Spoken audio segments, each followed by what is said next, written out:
Kagabi. Ayan o, jeep o. Hindi ba yan? Hindi ko lang alam, baka yan. Ayan o.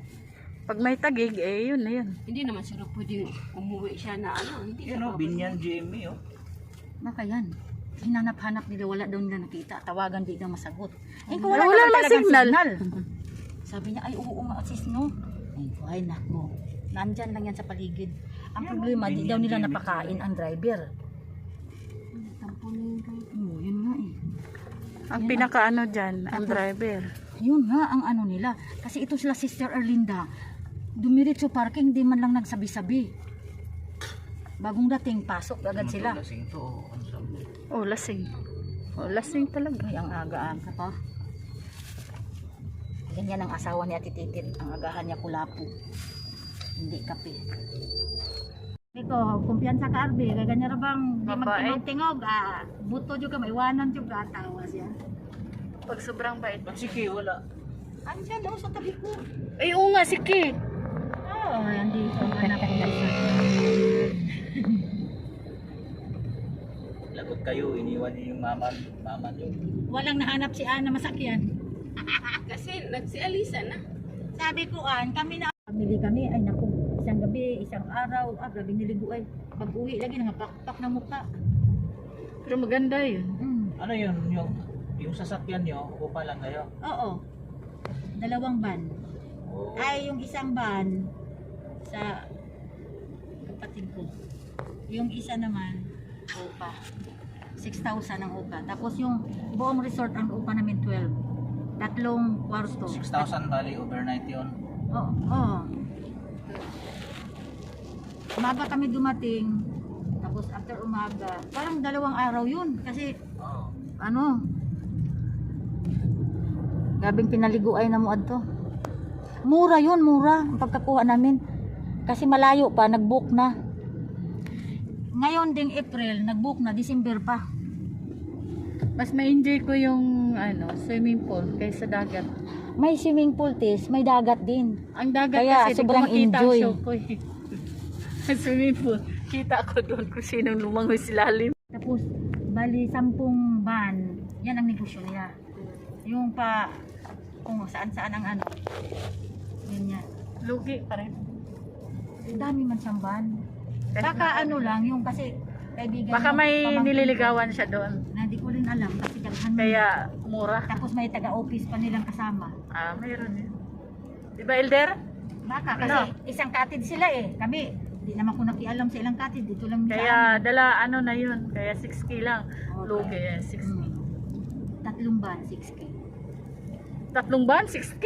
Tag 6K ba? Ang Tag kada isa? 6. Tatlong van.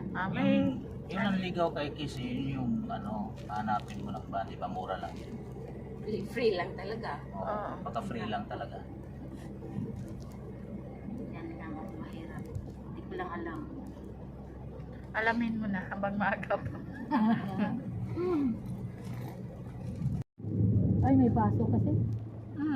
Pero mag-leave daw siya eh. Gusto niya sumama. Sabi ko, sige. Kasi bilhin si mong mga anak. Ay, okay lang kung doon sa kabila, no? Oo. Kasi Kasi, naman sila Belinda sa baba. oo. Ay, doon sa inyo, wala kang maiwanan. Wala Ito, may- bilhin sa balay. Hindi na, di magsalita. Nako, magkasinabot sila. Si ano lang, Kent lang ang, ba't Oo. wala na kayong imik dyan? Tanungin kay ni Kid, bakit ang tahimik? May interview yun? Ay, sabihin, ba't ang tahimik niyo? Bakit? Mga bingi ba kayo, Pipi? Ay, nako. Pero pag ano, Si Jarrell, isang tanong, isang sagot yun. ay nako, ganon din sila sa Kathleen at si Kerbil. Tahimik. Pero sa bahay, wala ibang tao. Ang ingay. Matago. Pag nasa government ka, mas careful ka.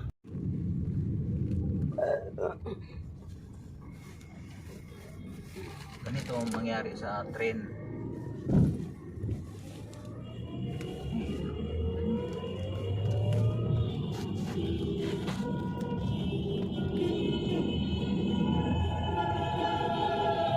Ibang way kami kasi hindi kami nakadaan dito sa tunnel. Ngayon lang ako nakadaan sa tunnel. Ba't pumipito sila? Para malaman niya may ano. Kasalubong. Grabe yung ano na to, no? Ang ba't ang dami nakamotor? Ba't dami Hindi, nakamotor? mga bikers talaga yan. Ah, Tourist dito eh. ang dami dito palang tinda oh. Ah, Tourist spot dito eh. Yun, oh. mga bata pa. Hindi mo na pala tayo namilig pang Dito ang pasalubong. mga eh, no? vlogger. Maramihan. Mga vlogger. Oo, karamihan vlogger eh. Ganda no, pagkagawa. Talagang bukas na bukas na. Tutok na. Parang sinasadyang ano ah.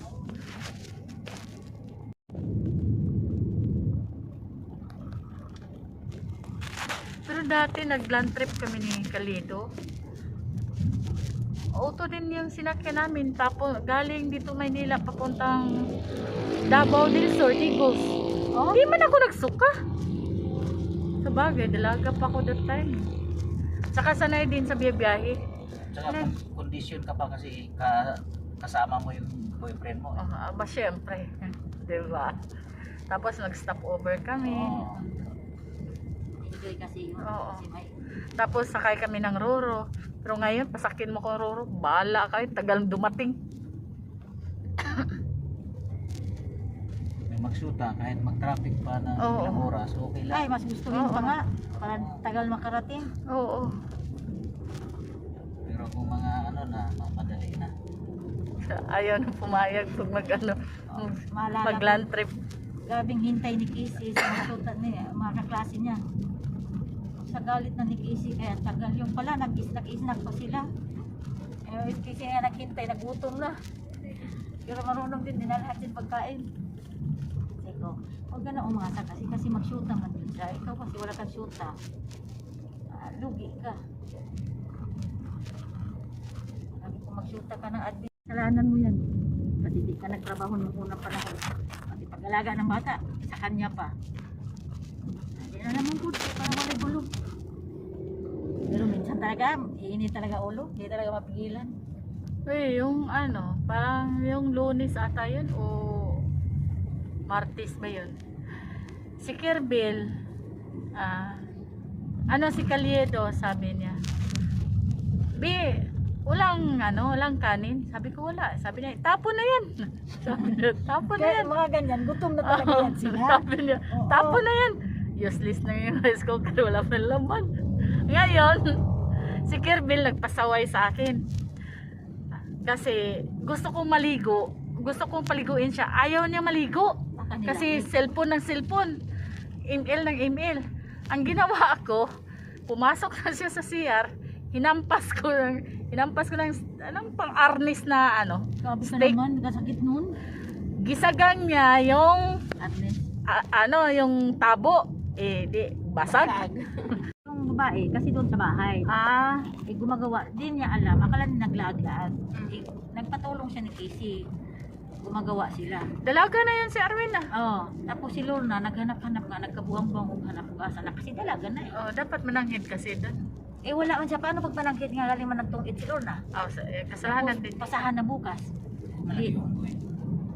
Wala. Baka hapon lang. Tulog pa sila. Tapos pinalo man ang Lorna, dumating, bitaw ko sinagang ko. Pero sakita mag-ida ang palo ni Lorna. Yung ko, Lord, gabi di ko papaluon sa imong anak. Natawar ko na akong kamay. Gabi man yun, nalago man yun. Nalaga na kaya na, Lord. Sabi ni Lord, nainis kasi ako. Kasalanan niya galing Sabi siya sa ko, tungit. dapat bago ka ng palo, tinatanong mo.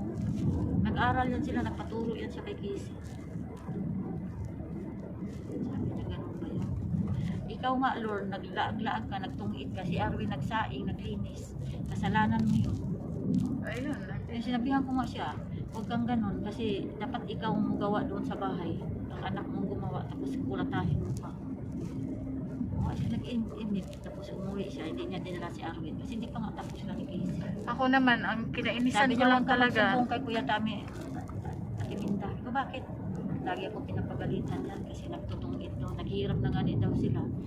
Magsugal pa daw.